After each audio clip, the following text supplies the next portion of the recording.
Secure access, secure edge are going to be the SaaS services.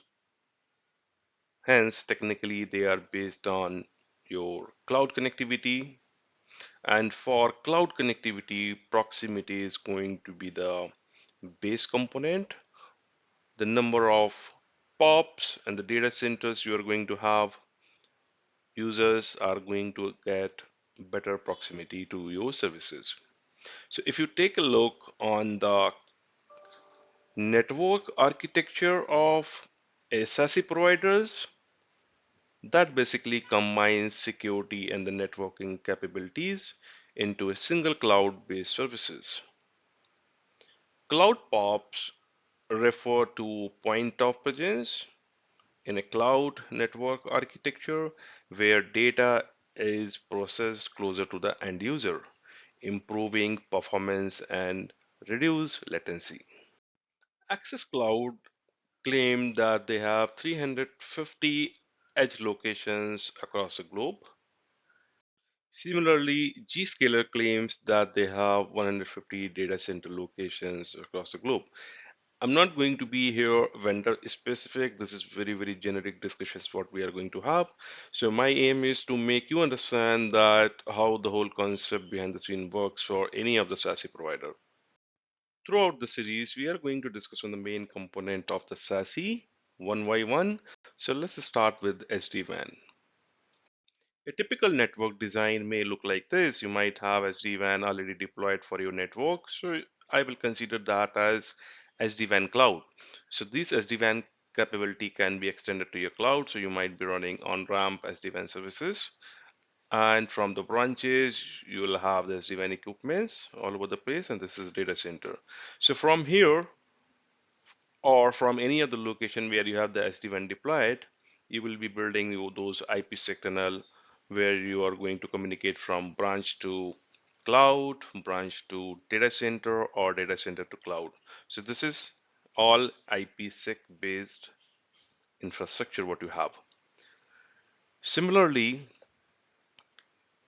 you might want to leverage those SASE services where you can basically provide security to the users who those are sitting in a branch or the application who those are sitting in the data center and the cloud. So if you, so let's suppose here is a one user or one machine which wants to access the internet. So that is going to be internet access services.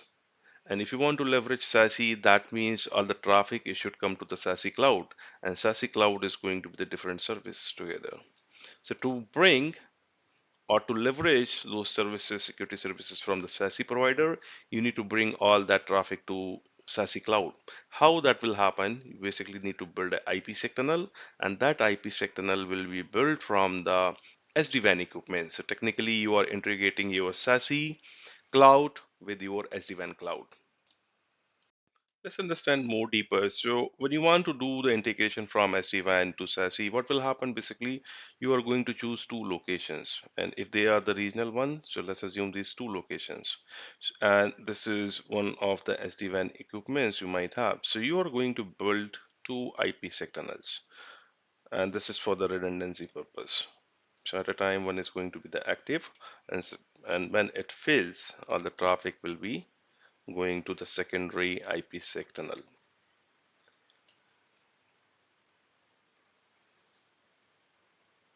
And that was from the SD-WAN point of view. And similarly you might have those remote users as well.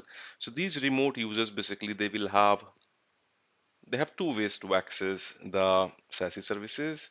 Either they open the cloud portal and from there they access the services that can be your internet services or that can be your application hosted maybe within the data center or in the cloud. Or they might have to install a client on these machines, and from there they can access all these services seamlessly.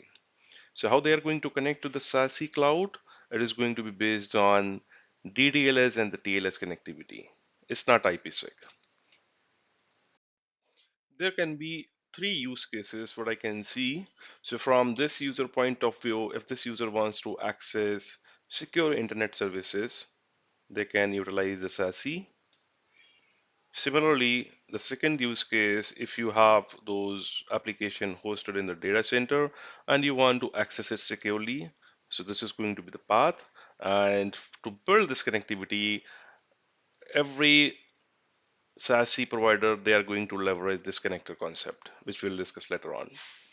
And the third use case can be if this user wants to access without the connector. So it is going to be like that. You will be having SASE connected to your SD-WAN cloud, and this is going to be the path.